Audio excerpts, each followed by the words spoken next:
Buen día. Eh, Se me olvidó mencionar algunos documentos que vienen acompañados con el protocolo COVID. Eh, Son básicamente una carta de autorización de los autores para consulta, un formato de compromiso de entrega de 12 ejemplares empastados del trabajo de grado, porque pues eso en época no COVID pues se tenía que hacer, pero como obviamente no puede hacerse nada físico, entonces queda el compromiso de que usted entregue esos ejemplares tal cual como se venía haciendo antes de la pandemia, pero obviamente cuando pase la pandemia. Formato de declaración de no plagio. O sea, a pesar de que no se obliga que usted entregue el informe generado por Turnitin, pero yo sí lo hago, al menos con mis tesistas. De todas maneras, usted firma una carta donde dice que sabe qué es lo que es plagio y que no hizo plagio. En caso de que se forme un problema, la culpa fue suya. Es para eso que usted firmaría este formato. Y formulario de descripción del trabajo de grado. Bueno, básicamente, y no andaré mucho en eso. Ya a ustedes les queda la tarea de leer esos formatos. De todas maneras, yo le voy a enviar esa información a ustedes. Y pues sí, a lo que nos atañe el día de hoy, que es anteproyecto. Esto vamos a tratar de acaparar varias unidades.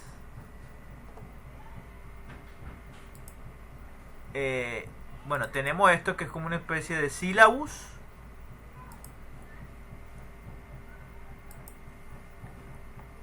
Y pues muchas de las unidades se refieren a los métodos científicos. Por ejemplo, la unidad número 1 se refiere a enfoques de la investigación científica, y en los subtemas aparece definición de la investigación, enfoque cuantitativo y cualitativo, similitudes y diferencias de los enfoques y el enfoque mixto. Y la unidad 2 ya habla acerca de métodos de investigación científica, investigación teórica, experimental, combinatoria, por observación de la naturaleza, y método general de investigación cuantitativa, planteamiento del problema, planteamiento de los objetivos, planteamiento de justificación, recopilación y revisión, bibliografía y construcción del marco teórico, definición del alcance de la investigación exploratoria, descripción correlacional o explicativa. Entonces, ¿esto por qué? ¿Por qué lo menciono? Pues la idea es principalmente ceñirnos por esto que estoy redactando yo, pero no dejar de lado el contenido programático o sílabus. Entonces, no es que no lo vayamos a ver, sino que lo vamos a ver al tiempo que vemos estos temas. Y entonces, principalmente con este tema de anteproyecto y búsqueda de antecedentes, hablaremos o tocaremos temas relacionados con esas tres primeras unidades. Entonces,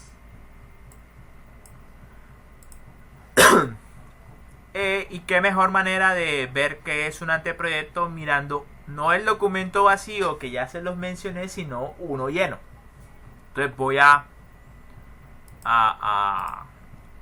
vamos a proyectos pregrado, y vamos a ver uno de los últimos de fricción, de Abraham. Me parece que es un buen ejemplo para mostrar. Entonces, soportes. Bueno, se supone que cuando un evaluador le revisa a usted su anteproyecto, debe dar unas observaciones y firmar, dando y diciendo si aprueba o no el anteproyecto. Este fue aprobado y él hizo unas observaciones de todas formas.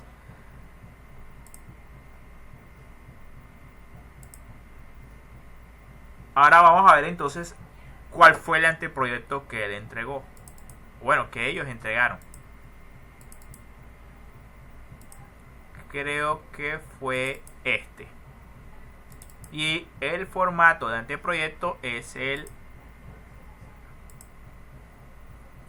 Ford 054, pero noten lo que les mencioné el otro día. Este formato está desactualizado. se lo recibieron porque básicamente fue en agosto que actualizaron el formato, en agosto de este año 2020. Entonces, cuando él hizo la entrega de esto fue más o menos en junio. Entonces todavía no se había actualizado el nuevo formato y por lo tanto se podía utilizar el formato vigente. A ustedes sí les toca descargarse los formatos nuevos y llenar ese en los formatos nuevos. Entonces, el título, noten que es básicamente el objetivo general del proyecto. En pocas palabras, vamos a irnos por allá.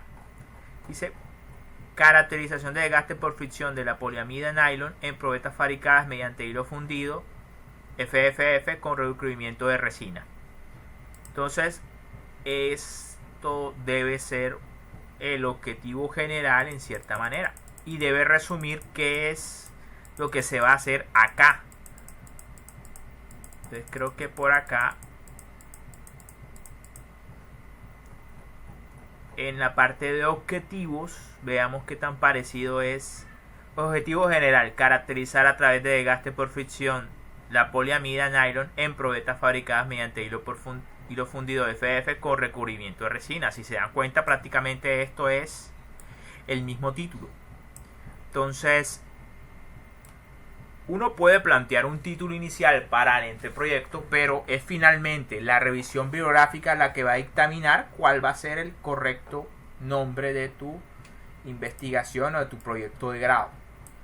Entonces, pero finalmente ese nombre debe ser un resumen un poco bastante, bueno, no tan específico, pero sí lo suficientemente específico de qué es lo que se va a hacer en el proyecto, asociado en términos del objetivo general de tu investigación o proyecto de grado. Entonces, empezando por ahí. Entonces, esto no necesariamente se llamaba así, sino que en el proceso de la búsqueda bibliográfica fue tomando forma. Entonces, y quedó como lo están observando acá. Área disciplinaria de investigación, diseño mecánico y manufactura. Yo le he dicho que aquí principalmente hay una línea de diseño mecánico, manufactura y materiales. Hay otra línea de termofluidos y hay otra línea de control y instrumentación. Esas son las tres líneas principales que se manejan en los proyectos. Entonces tiene que ser una de esas. Como no tiene que ver con una práctica profesional o una asistencia de investigación, pues no se llena esa información. Pero sí esta, que tiene que ver directamente, que si no llenaste esto, entonces se asume que esto es un proyecto de grado. De hecho, aquí lo dice: trabajo de grado, hay una X, se va a hacer a nivel nacional, es de ingeniería mecánica y el año en el que se hace la solicitud. Entonces, los nombres de los estudiantes, obviamente información de contacto, no solamente para el coordinador o los evaluadores, sino también para mí, el director. Y obviamente tiene que haber una firma. Si no hay firma, entonces no le van a parar bolas a su solicitud, porque significa que esto no ha sido revisado por un profesor del programa en calidad de director, y por tanto es probable que pierda su tiempo el evaluador reprobando el anteproyecto. La idea no es perder el tiempo, sino revisar un documento que ya haya pasado previamente los filtros o criterios de un director. Hay un codirector que no pertenece a la institución Universidad del Atlántico. En este caso, pues no lo conocen en la facultad, pero a mí sí. Entonces no es necesario en ese caso incluir una hoja de vida de este Roberto Junior Algarín, porque a mí me conocen. Pero si por ejemplo él sería el director, entonces en ese caso sí hay que enviar, junto con la documentación del protocolo COVID, sí hay que enviar una hoja de vida de ese director o evaluador que no es conocido en la facultad o el programa. Entonces, veamos. Estos son los antecedentes y la justificación. Es en ese orden Porque la idea es, después de una revisión bibliográfica, encontrar las claves que justifiquen tu proyecto. Por eso debe ir en ese orden de ideas. Entonces, hay que hacer una diferencia entre lo que es un marco teórico y lo que es un antecedente. Bueno, antecedente. En teoría, un marco teórico hace parte de los antecedentes. Pero a lo que generalmente uno se refiere con antecedentes, sobre todo se refiere más que a un marco teórico, se refiere más a un estado del arte. ¿Qué es un estado del arte?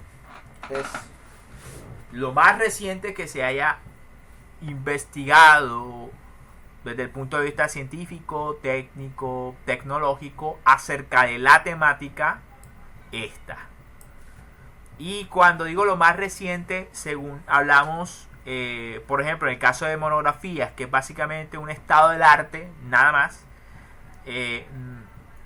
10 años es mucho. Realmente a mí en el doctorado me hablan de que 4 años, o sea, toda la información referente al tema específico de 4 años, en un rango de 4 años, o sea, 4 años para atrás. De ahí se considera que es muy viejo. Sin embargo, en lo que hay en monografía, se considera que hasta 10 años. Entonces, bueno, esta parte de antecedentes, no hablando de monografía, sino de proyecto de grado, yo pensaría que máximo 10 años. O sea, que incluya referencias bibliográficas de 10 años. Entonces, generalmente arranca como una especie de introducción acerca del tema.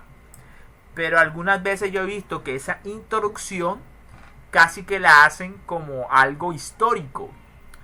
Y a veces tardan mucho en introducir acerca del tema específico porque tratan de dar un retrato histórico. Y pues la idea no es tanto pues aquí concentrarnos en la historia de esto, la historia antigua, sino la historia reciente.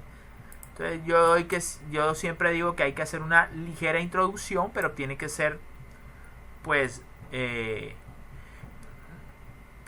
tiene que basarse en referencias relativamente modernas, ¿sí? Y no tiene que ser necesariamente tan amplia. Algunas veces cuando yo he revisado estos documentos son muy amplias, o sea, empieza a contar la historia de la impresión 3D y etcétera. Entonces, bueno, en este caso específico. Entonces, yo diría que pues, o sea, lo puede hacer, pero pues yo pensaría que no es la idea. La idea aquí principalmente es hacer una introducción acerca del tema con referencias relativamente modernas. Póngale usted máximo 10 años de antigüedad.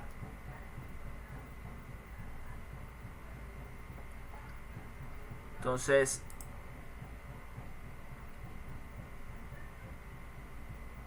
y la idea es tratar como de, bueno, estos documentos son de 20 páginas. Aquí fueron 21, pero 20 páginas más o menos. Entonces la idea acá es tratar directamente al grano de lo que tiene que ver con el título. Entonces no darle tantas vueltas a esto. Aunque...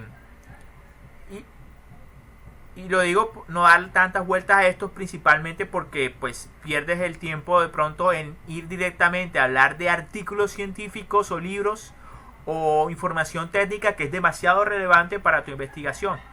Entonces la idea es ir directamente utilizar ese tipo de información. Entonces aquí se hizo un primer párrafo que es como introductorio de la temática. Y de hecho... este sigue siendo como una especie de introducción, pero ya empieza a incluir referencias bibliográficas que ya tienen que ver con el núcleo, como dice en inglés el core de esta investigación.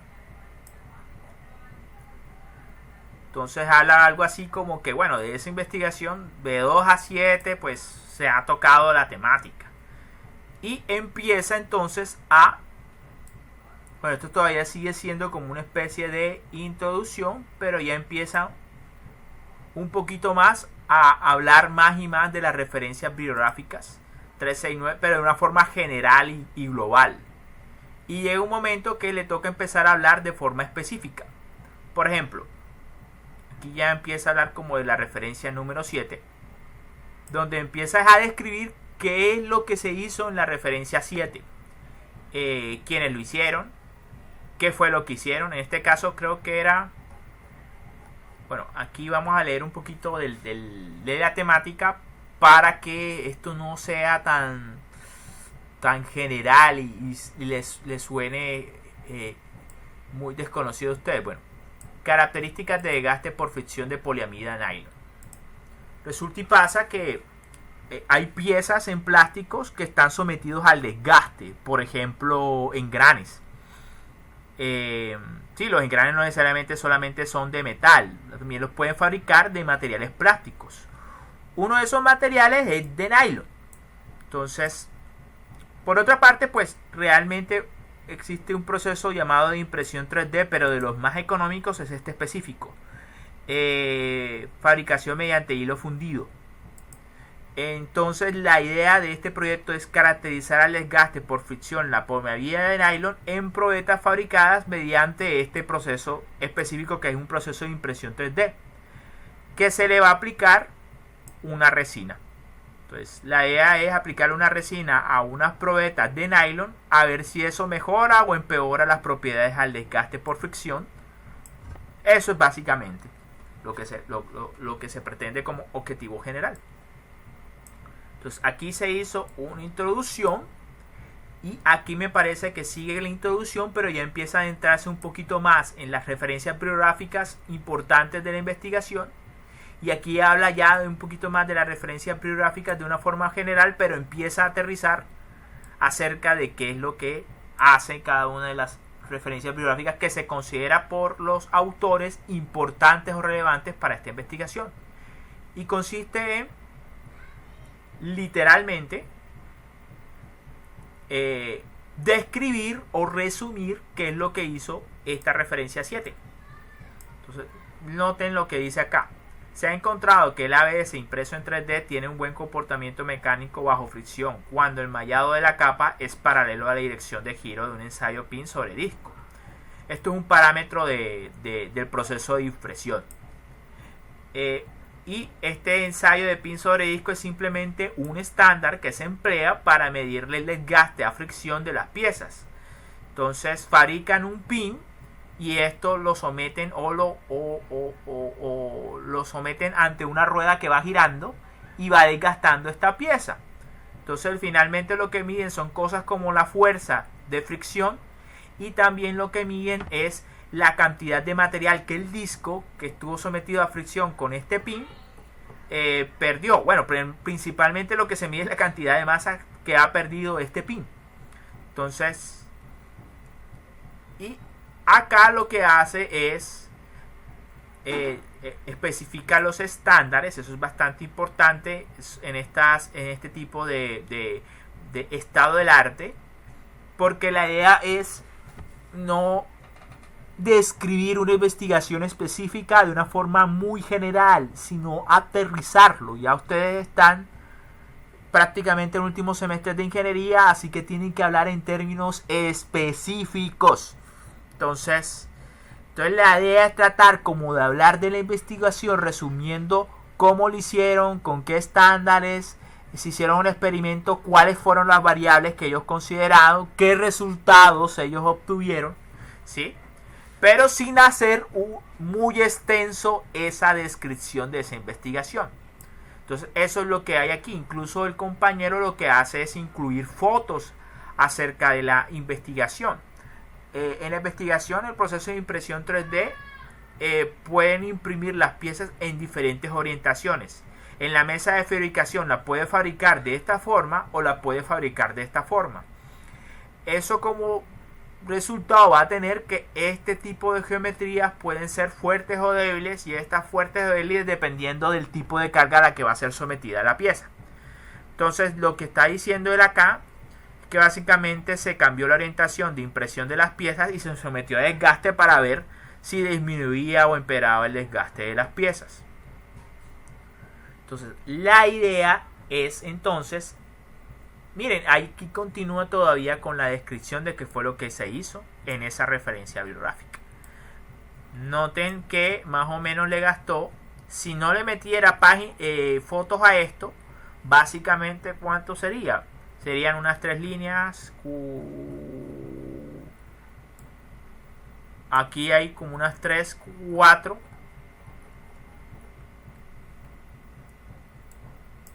Y ya, 4 líneas, es decir, básicamente un párrafo.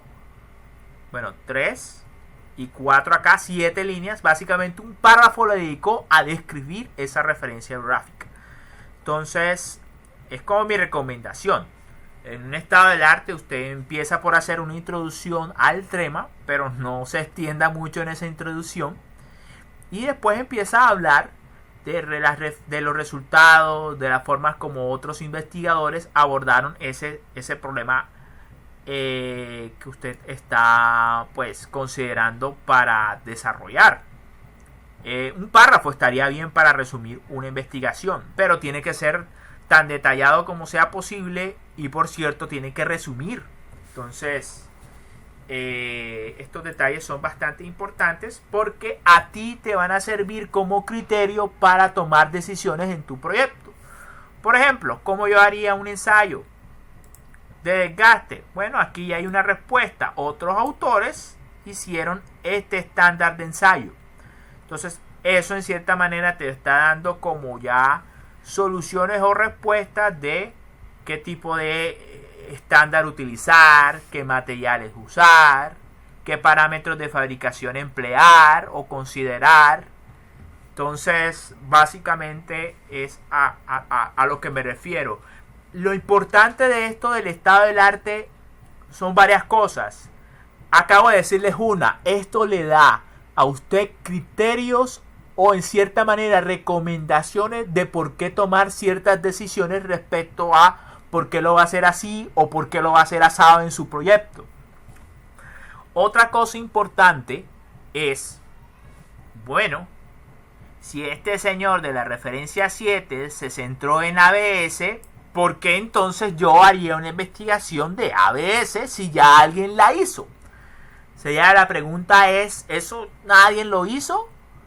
Desde el punto de vista de investigación, obviamente la respuesta más acertada es buscar investigar algo que alguien más no haya hecho. Puede ser algo completamente novedoso o un pequeño detalle que no se ha tocado experimentalmente. Por ejemplo, este tipo acá no le aplicó resina a estas piezas. Entonces, esa cosa adicional le da valía a esta investigación. Bueno, espera un momentico, me voy a retirar un momentico, ya regreso enseguida. Vamos a ver. Fuera.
Bueno, me disculpan.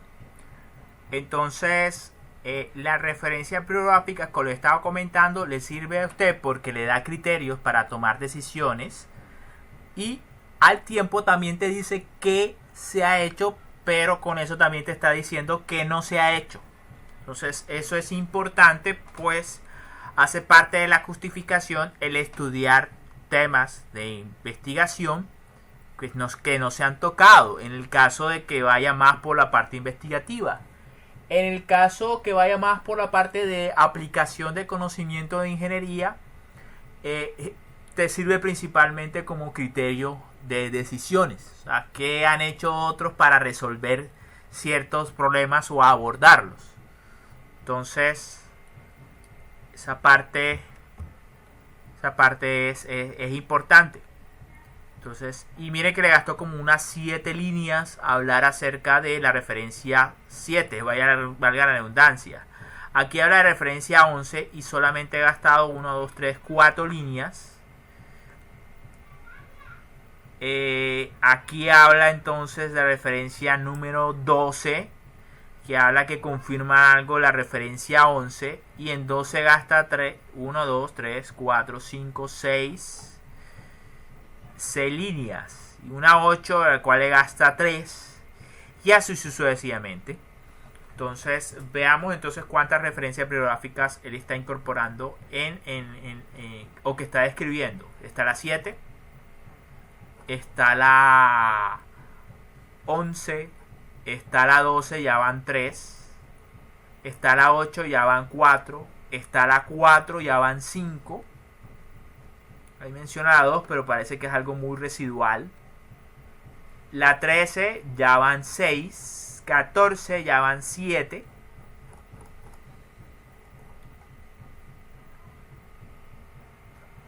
Habla de 6, pero no menciona mucho de 6. Bueno, sí. 8 me parece, no sé si me perdí. Entonces 15, 9. O sea, van 9 referencias a hacer de... O sea, 9 en la que se ha gastado en cierta manera un párrafo o unas 3 o 5 líneas para describir lo que se hizo en otra investigación ajena o diferente a esta, obviamente. Entonces, habla un 16, ya vamos por 10, ¿no? Un 17, 11, 18, 12, entre 12 y 13 descripciones de lo que hicieron otras investigaciones. Entonces eso fue del 7 al 18. Veamos entonces las fechas en las que esas referencias bibliográficas fueron ejecutadas. Vamos a ver. Esto ya se pasó. Ahí está. Entonces la 6 del 2018, la 7 del 2019, la 8 del 2009. O sea, está rayando en lo que se podría incluir. Está viejita. Un tal Molina.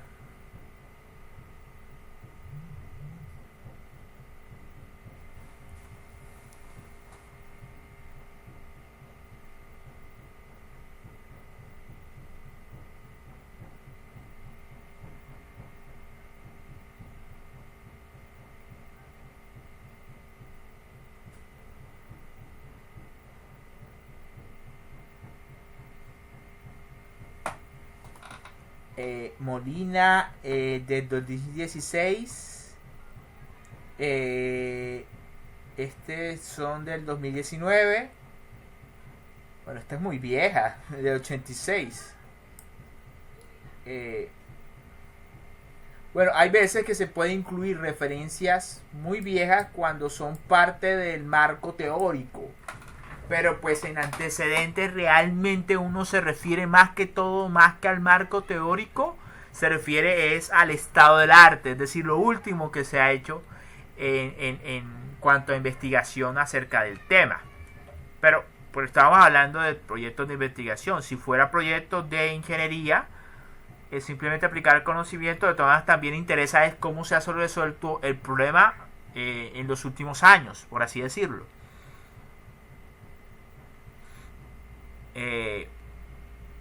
Y bueno, ahí pueden darse cuenta que la mayoría son de menos de 10 años, la mayoría.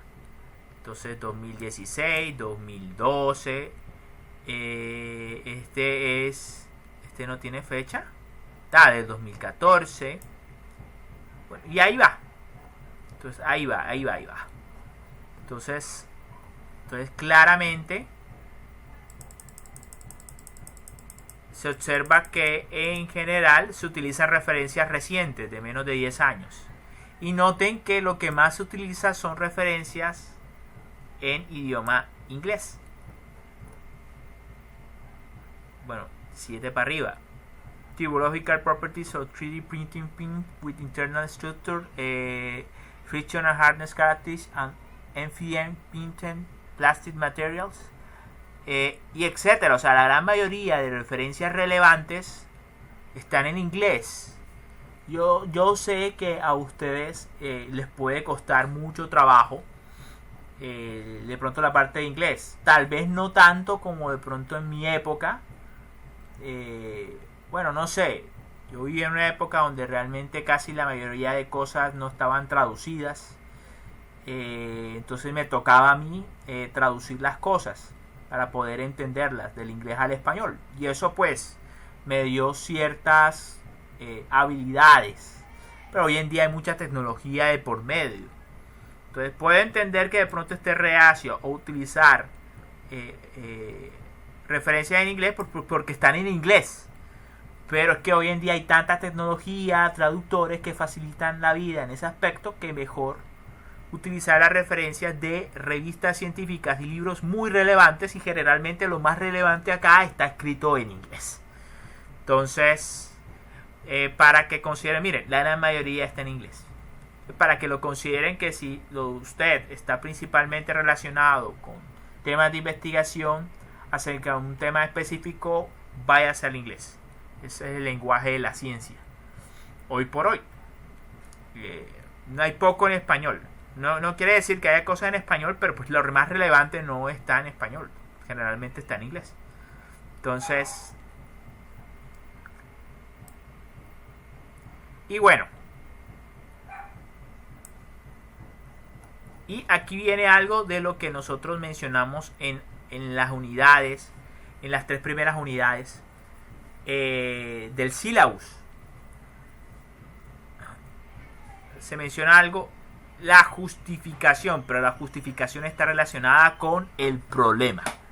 Entonces, aquí no queda muy claro, porque básicamente se han gastado como unas 1, 2, 3, 4, 5, 6, 7 páginas, 8, 9, 10. Póngale usted como unas 10 páginas para hablar de los antecedentes.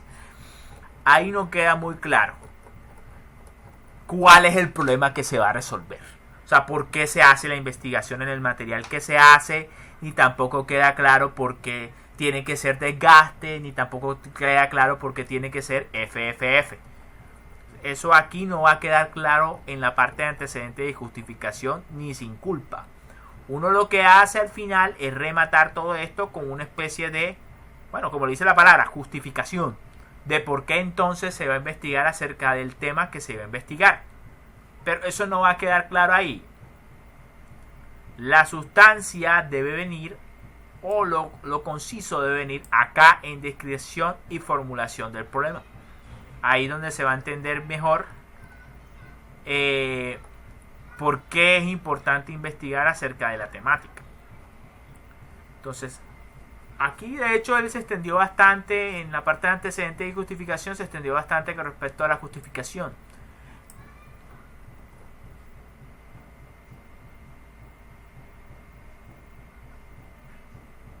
¿Sí? Pero vamos a ir acá, que está más digerido, más sencillo. Aquí de hecho recuerdo haberle dicho que me parecía que estaba muy extenso, pero es válido, ¿sí? Si usted considera que necesita como 2 párrafos para justificarse, hágalo, ¿sí? Pero yo siempre procuro de que sea lo más conciso al respecto de eso. Entonces, porque se supone que ya usted le gastó 10 páginas a tratar de encontrar los problemas que finalmente son los que justifican el por qué investigar. Entonces, hay 3 razones para cuál hacer el antecedente. Primero, te da criterios de decisión. Segundo, te da un marco de lo que se ha hecho y lo que no se ha hecho. Y tercero, de ahí también puedes detectar las falencias, lo que falta, lo que no se ha hecho, puede estar relacionado directamente con un problema. Y eso es lo que vienes tú a resolver con tu proyecto de investigación o tu proyecto de ingeniería, si ese es el caso. Entonces, vamos a leer entonces acá. La mayoría de elementos mecánicos utilizados en la industria están hechos de materiales metálicos debido a su desempeño, pero gran parte de la estructura exterior se hace de materiales de baja densidad como los plásticos impresos en 3D. Debido a su menor, esto no es tan cierto. Para decir estas cosas tienes que comprobarla en los antecedentes. Esto no es tan cierto. O sea, de que todos los plásticos se imprimen en 3D, eso es mentira. Encontrarás carcasas fabricadas por proceso de inyección de plásticos convencionales. Son este tipo de cosas que debe evitar incluir. Aquí de pronto se me pasó decirle algo por eso. Debido a su menor peso, costo y plasticidad en comparación con los metales. La limitante existente para la aplicación de estos materiales en partes sometidas a fricción, como los elementos mecánicos, se encuentra en su comportamiento bajo desgaste. Aquí hay como un problemilla. Esto está como ambiguo. Yo diría en su baja resistencia al desgaste. Sería un poquito más preciso. Donde la resistencia es baja en comparación con los metales utilizados. Debido a la anterior aplicación de un recubrimiento de materiales plásticos de impresión 3D como nylon resulta atractiva. O sea, y menciona esta referencia bibliográfica donde han aplicado resinas para mejorar la resistencia al desgaste. No sé si tanto como un metal, que no creo, pero definitivamente si él lo dice seguramente es porque en esas referencias bibliográficas tratadas acá arriba llegaron a esa conclusión, que eso mejoraba la resistencia al desgaste o la resistencia mecánica en general. Entonces, no necesariamente al desgaste. El nylon impreso en 3D ha sido caracterizado usando diversos métodos, donde los resultados demuestran un buen comportamiento tribológico y recomiendan su uso. Se ha usado como partículas para observar cómo sus propiedades afectan la fricción entre superficies junto con el grafito y se han encontrado mejoras. Por lo anterior y debido a su uso en la industria, es óptimo para seguir estudiando su comportamiento. O sea, el nylon es un material que normalmente se utiliza mucho en aplicaciones de desgaste, es lo que nos está queriendo decir aquí el compañero. Esta es en forma de material compuesto con recubrimiento de resina que ha demostrado mejoras en las propiedades mecánicas, al igual que otros recubrimientos como fibra de vidrio o carbono, y podrían mejorar la resistencia al desgaste o fricción. Podría, esto es bastante importante porque está relacionado con la hipótesis. Entonces, como resultado de los antecedentes, entonces detectamos otra cosa. Detectamos que los antecedentes nos dan criterios para tomar decisiones. Los antecedentes nos dan un marco de lo que se ha hecho. Los antecedentes nos dan un marco de lo que no se ha hecho y los problemas relacionados. Y aquí estamos dándonos cuenta que el mismo marco estado del arte nos da un indicio de que si de pronto funcionó en otras propiedades mecánicas, la pregunta es, ¿será que mejora la resistencia al desgaste? Si de pronto mejoró la resistencia a tensión, uno pensaría podría mejorar la resistencia al desgaste. Entonces, aquí cito una referencia. Con base a lo descrito anteriormente y la revisión bibliográfica, se puede concluir que se requiere la mejora de propiedades mecánicas en los materiales impresos en 3D como el nylon para incluirlos en aplicaciones de elementos mecánicos en la industria que sean viables económicamente y económicamente rentables. Entonces la pregunta de investigación es ¿qué influencia tendrá el uso de resina como recubrimiento en probetas de nylon sometidas a desgaste por fricción? Pero noten que la pregunta ha sido formulada en base al estado del arte. No puede ser de otra manera. ¿Por qué?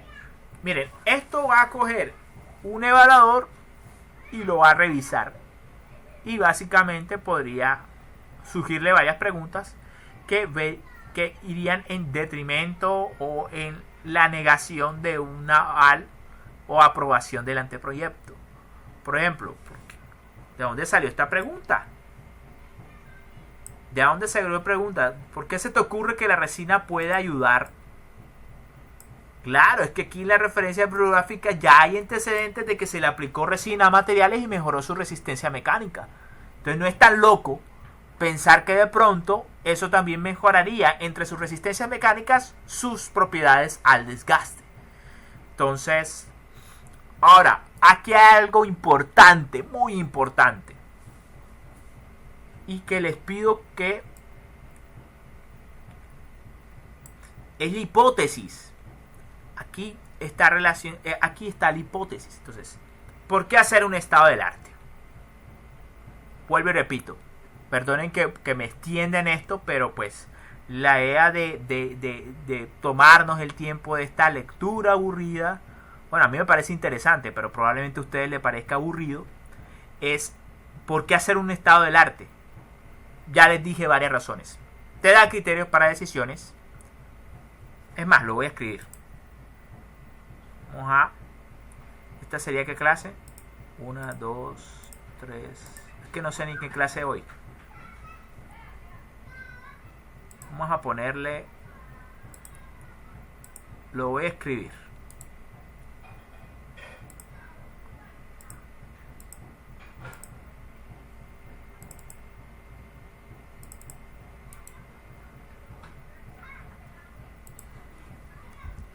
Clase anteproyecto. Es que no sé cuál es la clase. Me he perdido.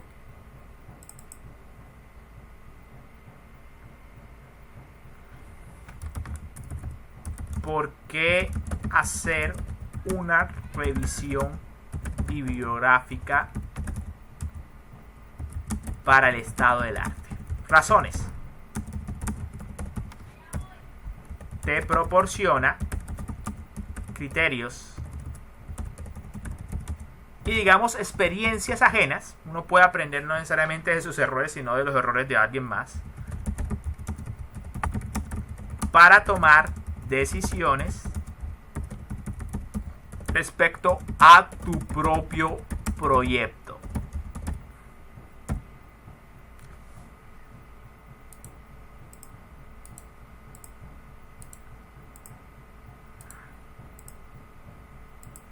No, esto no tiene que usted escribir en ninguna parte. Es como unos consejos que yo le estoy dando de por qué. Y debes hacer el estado del arte y realmente no hacerlo por hacer, como un robot, sino aprovechar que estás haciendo el estado del arte precisamente para empezar a señalar criterios de toma de decisiones,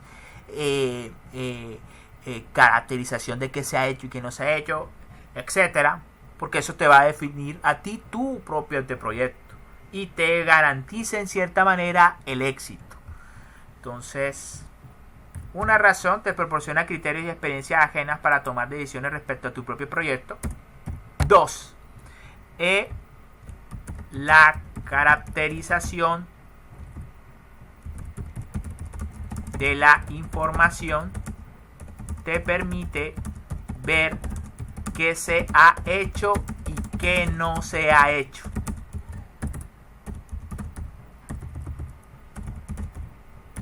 Y lo que no se ha hecho puede convertirse en una razón para hacerlo. Entonces, en cierta manera te permitiría obtener una justificación de por qué investigar ese tema. Pues porque nadie lo ha hecho, no se sabe nada acerca de ese tema. ¿No te parece que eso sería una buena razón para estudiarlo? Tercero, te permite entender los problemas asociados a la temática, que finalmente puede ser el mismo problema que tú pretendes resolver. Entonces, 4. Te permite te permite formular hipótesis. Esta parte es muy importante porque tiene que ver con el método científico. Generalmente el método científico,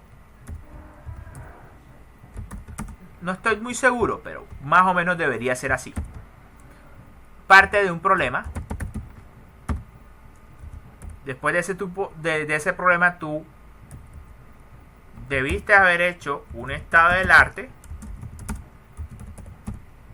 ¿Por qué? Por todas estas razones. Y finalmente te va a permitir a ti formular una hipótesis. Después de formular esa hipótesis, tú procedes a planificar. ¿Sí? Hacer una planificación de cómo vas a probar esa hipótesis. O sea, cómo vas a probar si es cierto o es falso o qué. Debes planificar entonces. Generalmente debería haber una etapa experimental, pero si no, será básicamente una etapa algo así como de ejecución. Si no hablamos netamente de investigación, sino de un proyecto de ingeniería.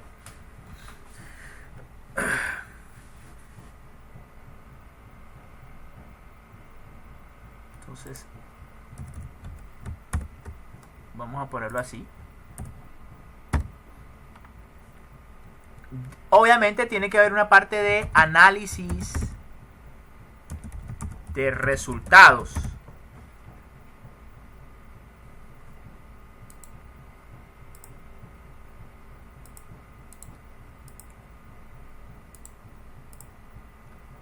Entonces, surge un problema. Ese problema te obliga a investigar más acerca de eso. Y entonces tú mismo formulas tu propia hipótesis de cómo puedes resolver ese problema o responder el interrogante o una duda respecto del problema. Después te enfrascas en planificar cómo puedes dar respuesta a esa hipótesis y procedes a la acción, un experimento o una ejecución. Si hablamos de un proyecto de ingeniería, pues ya vienes de pronto aquí a diseñar una máquina o una solución. Análisis de resultados. Entonces es como una especie de comprobación. Aquí yo creo que ya me estoy perdiendo en el método científico, pero básicamente es así. Hay un problema. Tú estudias ese problema, formulas una hipótesis, luego tienes que planificar cómo vas a lograr. La hipótesis básicamente, en cierta manera, es una pregunta. Entonces la planificación debe ser conducente a... Y esto es para que no nos perdamos de... Yo sé que suena confuso, pero yo les dije que esta parte era importante porque como la hipótesis es una pregunta, deben tener mucho cuidado cómo formulan esa pregunta porque esto también va a estar relacionado con el éxito o el fracaso de su proyecto. Como finalmente tu proyecto lo haces para responder a esa pregunta, entonces, valga la redundancia, ¿será que al hacer tu proyecto tú respondes esa pregunta? Si la respuesta es no, entonces hay algo mal en la formulación de tu proyecto. Entonces tienes que tener cuidado, mucho cuidado, en cómo formulas esta pregunta, porque tu proyecto finalmente debe llegar a la conclusión o permitirte responderla de una forma o de otra. Si no, está simplemente mal planificado. Entonces, básicamente, mal planificado. Entonces, vamos a ver así de rapidez. Método científico.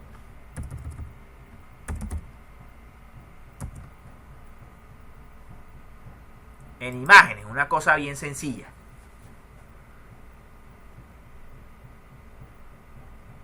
A ver qué me está faltando.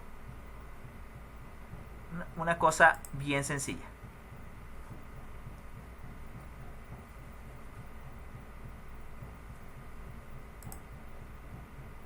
Bueno, obviamente no es lo recomendable en una clase de este talante, pero bueno.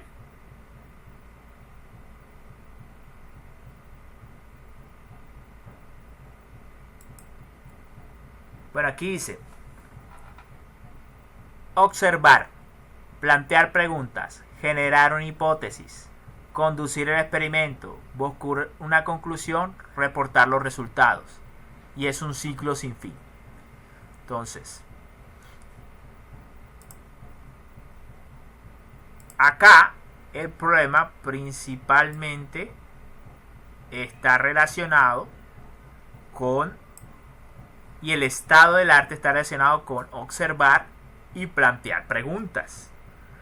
Finalmente, estos dos están relacionados con la hipótesis. Entonces, ahí está más o menos el orden en que ocurre eso. Después tienes que conducir el experimento. Para que te estás volando la parte donde tienes que planificar. Y es precisamente el anteproyecto que está hecho para planificar. No solamente para esta primera parte, la de encontrar un problema, el estado del arte y la hipótesis, que es la pregunta, no.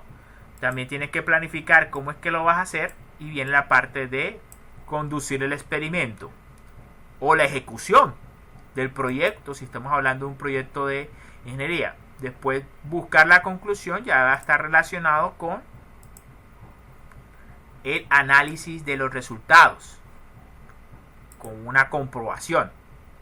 Y la parte de reportar los resultados es: de nada sirve que hayas hecho todo ese esfuerzo si no lo comunicas a la comunidad.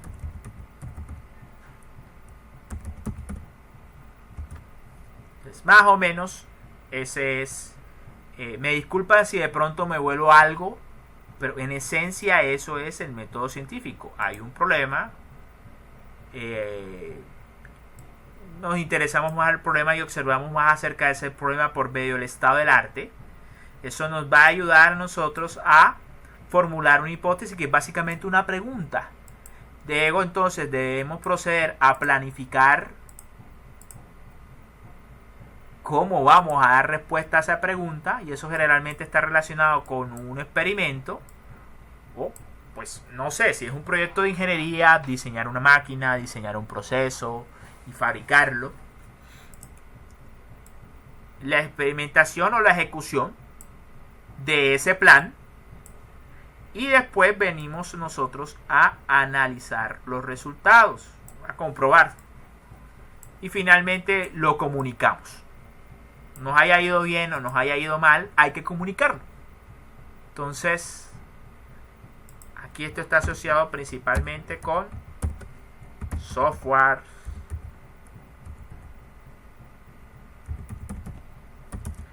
unos planos, si fuera de ingeniería, proyecto de ingeniería, un prototipo. Bueno, planos no. Software, planos, artículo científico, ponencia, etcétera. O sea, en esencia, productos de investigación. Entonces, eso es básicamente, está relacionado con el método científico. Y pues lo tenía que hacer porque pues hay unas unidades en el sílabus y pues yo no me puedo pasar por la faja eso. Pero les prometí que a medida que fuéramos hablando de esto, íbamos entonces a mencionar estas cuestiones teóricas. Entonces, si de pronto no es muy claro relacionado con la teoría muy formal de lo que es el método científico, me disculpan, pero en esencia eso es. En esencia eso es el método científico, al menos desde el punto de vista de procedimental. Si se dan cuenta, de pronto lo que dice uno y el otro puede ser más o menos parecido, pero le colocan nombres diferentes a... Miren, este por ejemplo habla del problema, establecer la hipótesis, recopilar información de trasfondo. A veces eso cambia, pero pues es como difuso. Como difuso, porque a veces a ti se te puede ocurrir, como en el caso que les acabo de mencionar, que el título del proyecto, el título de este proyecto, estoy seguro, no era este, te lo puedo asegurar.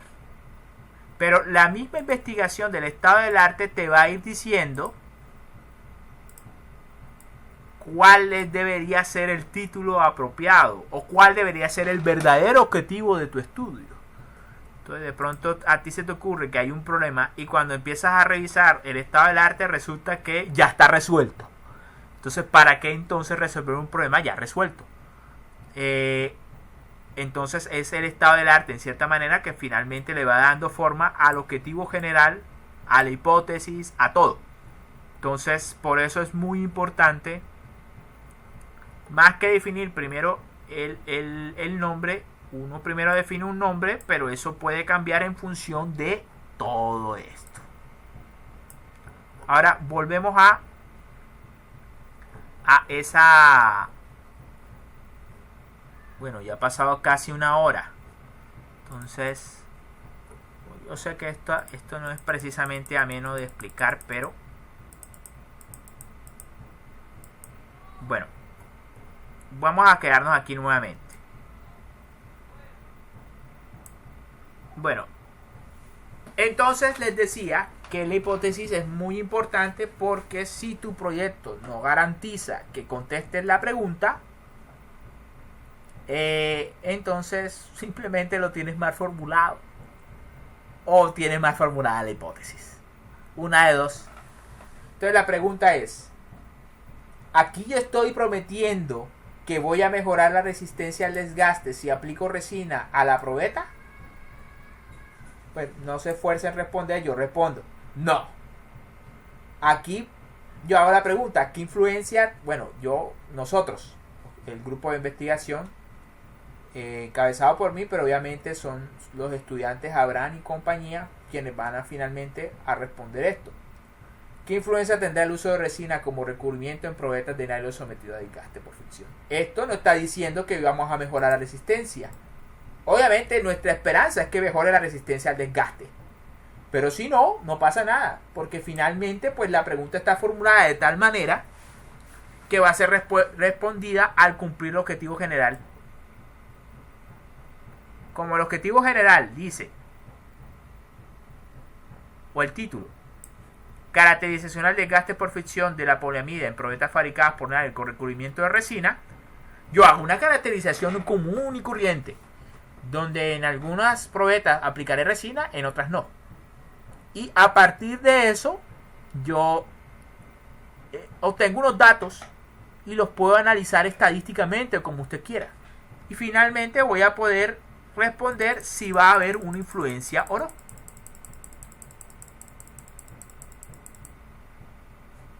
¿Qué influencia? Al final, ¿cuál sería la respuesta? Si hay una influencia y es tal. No hay una influencia y es tal. Entonces, si lo ven, la manera como ha sido planteado el objetivo general y título del proyecto de grado permite responder esta hipótesis. Entonces, esto debe ir en concordancia. No se ponga a colocar una pregunta de investigación que su proyecto de investigación no logrará responder al final. O cambia la pregunta o cambia el título del proyecto. Entonces, y aquí siempre es mejor prometer poco y dar más.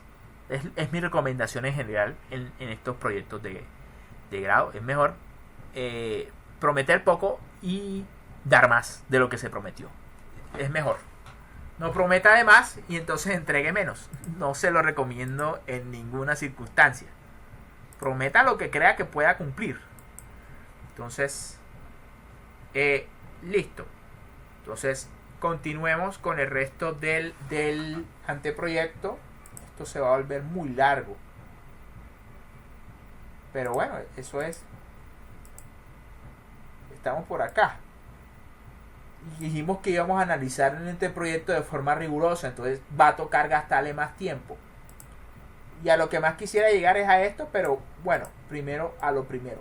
Vamos a ver cómo es un entre comillas buen anteproyecto. A mí me parece que este proyecto es bueno.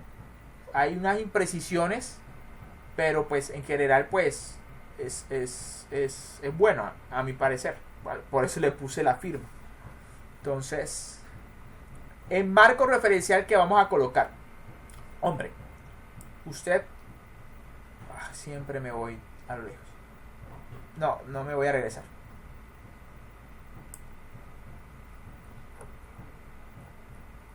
Pues si se dan cuenta, simplemente coloco las definiciones básicas, más básicas, el vocabulario más básico que tiene que ver con el título del proyecto. Vamos a hablar de desgaste, eso ya tiene que ver con la parte de tribología. Entonces es lo que hace definir que es tribología. No tiene que ser algo largo, es casi como definir un vocabulario, así es. Me parece que él se extendió bastante, pero si hubiera sido más corto también serviría, porque la idea es con marco de referencia que al que está leyendo este documento, bueno, ustedes han escuchado que hay una palabra que puede significar varias cosas.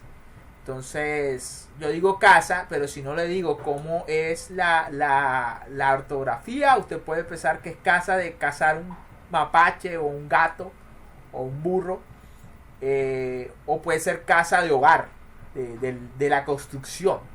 Entonces la idea acá es que no haya ambigüedad o sinónimos, sino que quede claro a qué se refiere con tribología, a qué se refiere con fricción, pero tiene que ser las palabras mínimas que tienen que estar asociadas con el título de su proyecto. Yo creo que aquí él se extendió mucho. Entonces tampoco hubiera definido impresión 3D, porque pues impresión 3D son unos 15 proyectos, son como unos 15 tecnologías de fabricación que encierran a su vez diferentes maquinarias. Entonces es como cuando tú entras a una panadería y pides pan. O sea, eso es... Sí, o sea, está siendo demasiado generalizado. Y aquí, en este marco de referencia, la idea es ser puntual.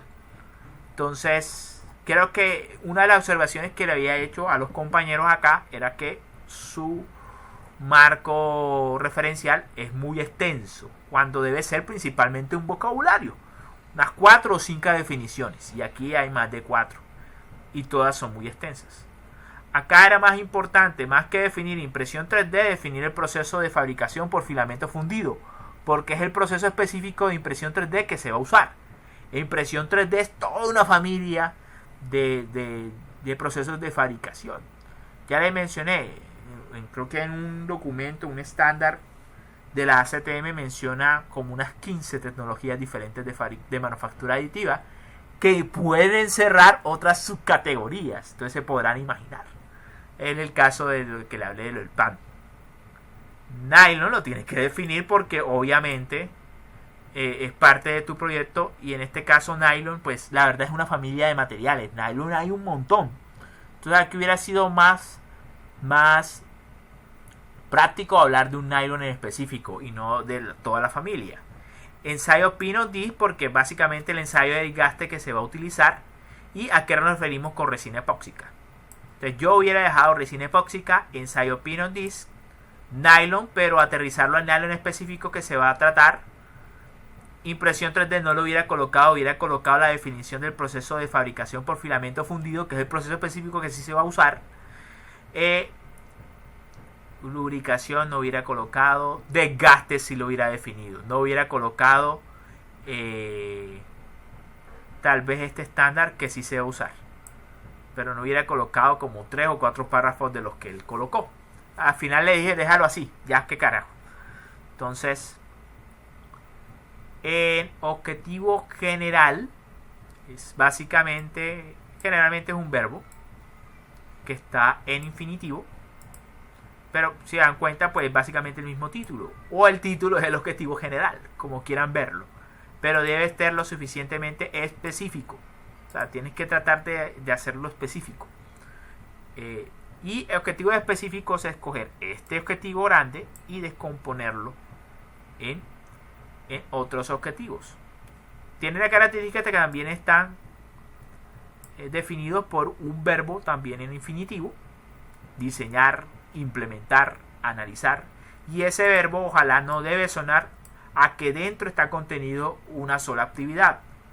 Es decir, los objetivos específicos no son actividades, son agrupación de actividades, y a eso debe sonar los objetivos específicos. Entonces, vamos a ver si... Vaya, parece que aquí estamos tocando varios temas. Entonces, no voy a adentrarme más, pero en general, ¿qué debe tener el objetivo? Debe tener la acción que se va a hacer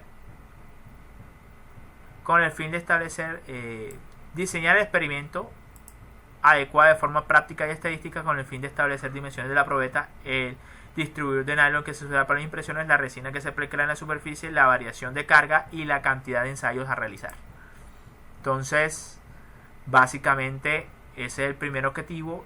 El segundo es implementar los ensayos de desgaste por fricción a las probetas fabricadas a través de la técnica FF-CONI sin recubrimiento de la resina según la norma ACTM, y analizar y correlacionar el comportamiento del coeficiente de desgaste, coeficiente de fricción y desgaste según las variables de estudio. Entonces, esos son los objetivos específicos.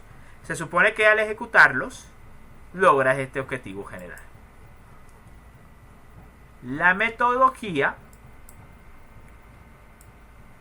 aquí otra vez toca retomar las unidades, se refiere a hablar en general el tipo de investigación que tienes entre manos. Hay diferentes criterios para clasificar las investigaciones. Por ejemplo, según la profundidad, aquí él lo ha definido como de tipo descriptivo. Entonces, y según pues el tipo de variables que se va a emplear, aquí lo ha definido como cualitativa. Entonces,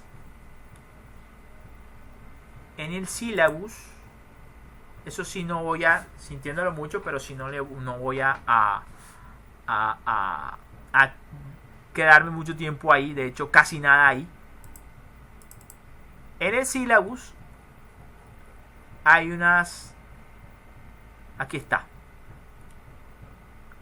métodos de la investigación científica. Entonces, usted tendrá que decir en la metodología qué tipo de investigación es la suya. Si es teórica, si es experimental. Teórica es, como lo dice el nombre, completamente teórica. Usted no se va a poner a realizar nada en la realidad, sino que lo va a llevar a nivel principalmente de cualidades. Si acaso puede hacer cálculos o incluso simulaciones, pero en ningún momento va a ir a un ambiente real a hacer nada, entre comillas. Entonces, el experimental obviamente se refiere a que va a variar parámetros de un proceso o de un fenómeno que usted está investigando y va a ver si hay cambios. Entonces, así que lo experimental principalmente se centra en la realidad. Combinatoria es las dos cosas. Habrá una parte donde tal vez en su hipótesis usted crea que un modelo de cierto tipo pueda funcionar para describir un fenómeno, y entonces pues hace unos cálculos analíticos, teóricos o tal vez unas simulaciones, y después va a corroborar en la realidad si esos cálculos teóricos y analíticos que usted realizó o cálculos numéricos corresponden con la realidad. Entonces es básicamente la combinación de las dos cosas. Bueno, otro tipo de investigaciones por observación de la naturaleza y la sociología, pero realmente no es lo que tratamos aquí en ingeniería. Nosotros tendemos a ser más prácticos. O hablamos de cálculos, o hablamos de ir al campo y comprobar cosas en la realidad, o hablamos de las dos cosas. Entonces, por una parte. Sin embargo, en los libros, bueno, aquí no está, pero hay una referencia número 1, lecturas obligatorias, donde usted seguramente va a encontrar más diferentes tipos de criterios para clasificar el tipo de investigación. Entonces, bueno, aquí enfoques de la investigación científica. Bueno, de hecho es más acorde con lo que mencionó el compañero. Definición de la investigación, enfoque cuantitativo y cualitativo, similitud y diferencias de los enfoques y enfoques mixtos. Entonces, enfoque cuantitativo es si usted va a estar tratando con números, ¿sí? básicamente. Independientemente de que sea teórico o que sea experimental, de si finalmente las variables con que usted trata las puede cuantificar. Y cualitativo, pues obviamente como lo dice el nombre, habla de cualidades. Entonces, obviamente ingeniería va más al cálculo, así que siempre nosotros estamos hablando de variables numéricas. Pero obviamente habrá situaciones en las cuales lo podemos manejar a nivel de cualidades o de calificaciones, calificativos. Quedó bueno, quedó bonito, etcétera. O es aceptable. Obviamente siempre es más preferible el enfoque cuantitativo sobre el cualitativo, pero bueno, hay cosas que es difícil de cuantificar. Entonces yo recomiendo que para definir bien este primer párrafo de la metodología se lea las lecturas obligadas de esos unidades. O sea, esto se los dejo como de tarea. Léanse entonces la unidad 1 y 2 para las definiciones, pero en esencia es lo que les he dicho. Entonces pueden leer, obviamente encontrar mucha más información ahí, pero la importancia de la unidad 1 y 2 es poder entender tu investigación, cómo la podrías clasificar. Y eso lo resumes aquí en este párrafo. Entonces, y lo que viene acá, esto es una recomendación que yo se la doy a todos. A todos, sin excepción. Entonces, ¿quiere hacer una buena metodología? Coja cada objetivo y descompóngalo en actividades. Sí, al descomponerlo en actividades resulta que solamente hay una sola actividad, la embarraste. Porque entonces ese objetivo específico no es un objetivo específico, es una actividad. Entonces ya le dije, los objetivos específicos son agrupaciones de actividades.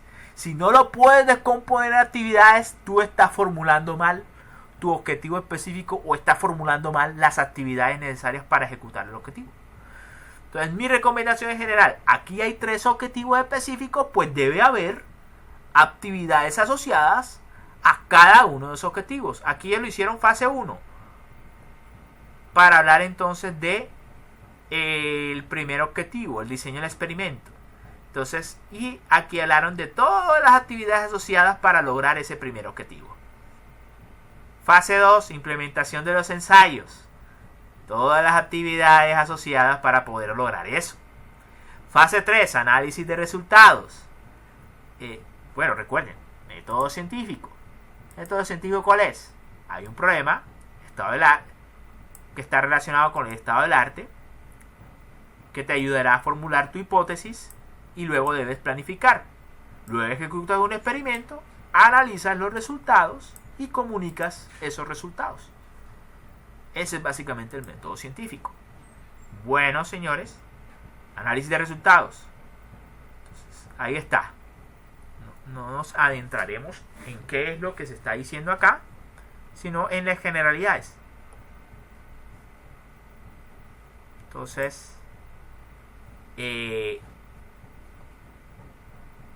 por ejemplo, implementación de los ensayos. Hay que comprar materiales, hay que imprimir probetas, hay que aplicar la resina a las probetas, hay que adecuar la máquina de ensayos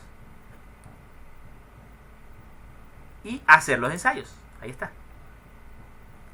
Entonces, análisis de resultados. Bueno, hiciste los ensayos, quiere decir que tienes que tabular los datos.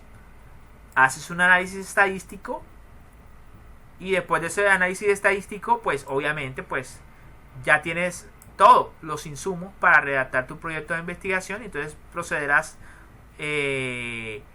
a redactar tu proyecto de investigación, tu documento, tu tesis. Aquí fase 4, representación de resultados. Recuerden que todo esto tiene que ver con comunicar lo que hayas obtenido de tu proyecto de investigación. Entonces, pues aquí hay unas cosas asociadas con un artículo y con un software. En algún momentico me voy a ausentar otro ratico y seguiremos explicando acá.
Bueno, me disculpan.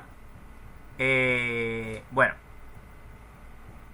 entonces ahí está el método científico. No estaba tan loco cuando les dije esto. Listo. Entonces, esta parte de la parte de comunicación, valga la redundancia, está principalmente asociado a los productos esperados, que son el tomo final del trabajo de grado, un artículo científico, pero ya les dije, uno no promete este tipo de cosas, porque un artículo científico tiene unos tiempos que generalmente son muy extensos. Eso puede ser 6 meses mínimo para que te den respuesta. Bueno, depende de la revista. A veces si uno paga la revista y es buena, entonces esa gente corre y en 3 días te dice tu artículo no sirve o tu artículo sirve. Cuando no pagas, pero la revista es buena, se toma el trabajo de revisártelo por 3 o 6 meses. Entonces es una cosa bien... los tiempos son muy largos. Entonces, yo diría más bien borrador de artículo o manuscrito de artículo científico. O sea, te comprometes a que haces el borrador del artículo, más no que lo vas a publicar, porque la publicación puede tardar bastante tiempo. Y el software que permita predecir las variables de estudio.